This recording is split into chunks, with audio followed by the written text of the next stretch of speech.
భారత్ జోడో యాత్ర రాహుల్ గాంధీ నాయకత్వానికి కాంగ్రెస్ పార్టీ భవితవ్యానికి ఇదో ఆశాకిరణం. పార్టీ పూర్వ వైభవం కోసం గంపెడ ఆశలతో కన్యాకుమారి నుంచి కశ్మీర్ వరకు రాహుల్ సాగిస్తున్న యాత్ర ఇది ఇంకా చివరి దశకు చేరుకుంది. ఇవాటితో యాత్ర ముగుస్తుంది. రేపు ముగింపు సభను కశ్మీర్లో గ్రాండ్గా నిర్వహించడానికి ఏర్పాట్లు చేస్తోంది. ఈ సభకు దేశవ్యాప్తంగా 24 పార్టీలకు కాంగ్రెస్ ఆహ్వానం పంపించింది. ముగింపు సభ గురించి అటుంచితే దేశంలో విద్వేషాన్ని పెంచుతున్న ఆర్ఆర్ఎస్ బీజేపీకి వ్యతిరేకంగా దేశాన్ని ఐక్యం చేయడానికే జోడో యాత్ర అని చెబుతున్న కాంగ్రెస్ ఈ యాత్రతో సాధించింది ఏంటి అనేది చూడాలి.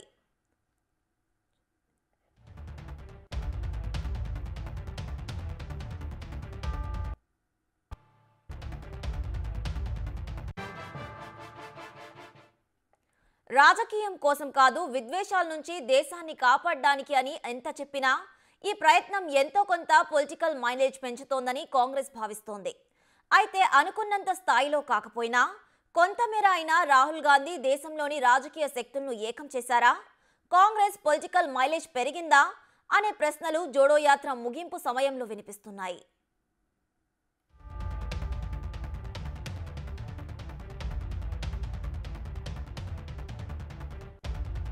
ఎంతో ఘన చరిత్ర కలిగి మహానాయకులను దేశానికి అందించిన కాంగ్రెస్ పార్టీ ప్రస్తుతం నాయకత్వ లోపంతో తీవ్ర ఒడిదొడుకులను ఎదుర్కొంటోంది.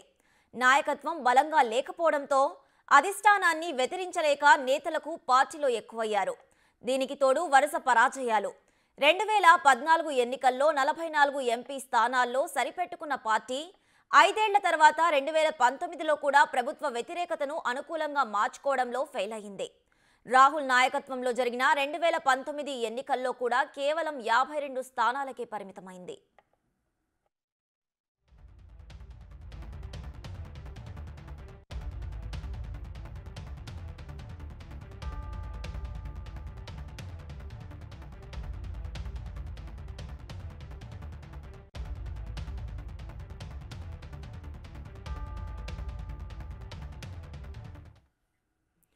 ఈ ఓటమితో భవిష్యత్పై నమ్మకం కోల్పోయి క్యాడర్ అధిష్టానంపై తిరగబడే లీడర్లను పెంచింది. చేతిలో ఉన్న ఒక్కో రాష్ట్రాన్ని చేజార్చింది. సహజ ఓటముల కంటే పార్టీ ఫిరాయింపు కాంగ్రెస్కు పెద్ద తలనొప్పిలా మారాయి. ఇవన్నీ పార్టీ నాయకత్వం లోపమని ఎత్తి చూపాయి. మోడీ, అమిత్ షా లాంటి వారిని ఎదుర్కోవాలంటే రాహుల్ మెత్తక వైఖరి సరిపోదని ఇంటి బయట చర్చ జరిగింది.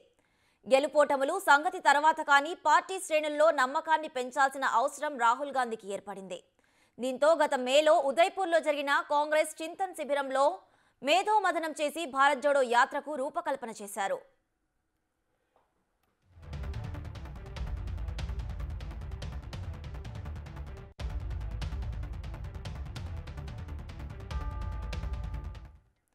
గత సెప్టెంబర్లో కన్యాకుమారిలో మొదలుపెట్టారు. 14 రాష్ట్రాల్లో యాత్ర సాగిస్తూ కాశ్మీర్లో ముగిస్తున్నారు. రాహుల్ జోడో యాత్ర చాలా ఆసక్తిగా సాగింది. రాజకీయాలకు అతీతంగా చేస్తున్న యాత్ర అని రాహుల్ మొదటి నుంచి చెబుతున్నట్టు పెద్దగా రాజకీయ అంశాలకు చోటివ్వలేదు. వివాదాలకు, వివాదాస్పద వ్యాఖ్యలకు దూరంగా ఉంటూ మనసులోని మాటను జనాలతో పంచుకుంటూ రాహుల్ యాత్రను కొనసాగిస్తున్నారు. సామాజిక సమస్యలు, మత సామరస్యం, ఆర్థిక అసమానతలను ఎజెండాగా ప్రజల్లో మమేకమయ్యారు. జనం నుంచి యాత్రకు మంచి స్పందన వచ్చింది. చాలా మంది ప్రముఖులు, మేధావులు రాహుల్కు సంఘీభావం తెలిపారు. ఆయన ఆత్మవిశ్వాసాన్ని ఓ మెట్టు పైకి లేపారు.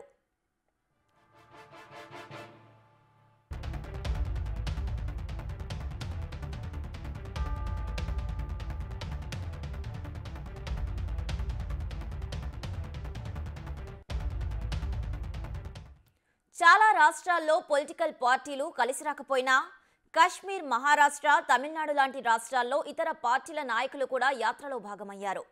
అఖిలేష్ యాదవ్ లాంటి వారు యాత్రలో చేరినప్పటికీ తమ మద్దతు జోడో యాత్రకు ఉంటుందని చెప్పారు.